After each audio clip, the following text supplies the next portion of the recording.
ከዕለታት አንድ ቀን በአንድ ለምለም ደን ውስጥ የሚኖር በጣም ጠንካራና ግርማ ሞገስ ያለው አንበሳ ነበር። አንበሳው የጫካው ንጉሥ እንደመሆኑ መጠን ሁሉም እንስሳት ይፈሩትና ያከብሩት ነበር። አንድ ቀን አንበሳው በጫካ ውስጥ እየተዘዋወረ ሳለ በድንገት አንድ ስለታም እሾህ እግሩ ላይ ይወጋዋል።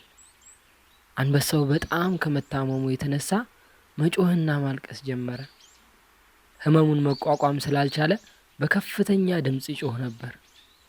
ድምፁን የሰሙ እንስሳት በሙሉ አንበሳው የተቆጣ መስሏቸው ፈርተው ሸሹ።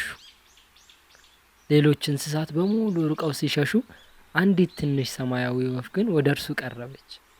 አንበሳው እየተሰቃየ መሆኑን ስለተረዳች ምን ሆነ ነው ስትል ጠየቀችው።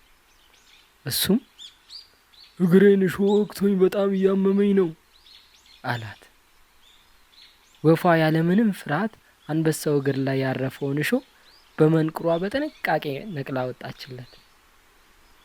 አንበሳው ከህመሙ ወዲያው ተገላገለ። በትንሿ ወፍ ደግነትና ድፍረት በጣም ተገረመ። ከዚህ ቀደም ትናንሽ እንስሳትን እንደ ዝቅተኛ ያያቸው የነበረ ቢሆንም አሁን ግን ትልቅ ትምህርት አገኘ። አንበሳውና ወፏ የቅርብ ጓደኛሞች ሆኑ። ሌሎች እንስሳትም ይህንን አይተው ወደ አንበሳው ተመለሱ።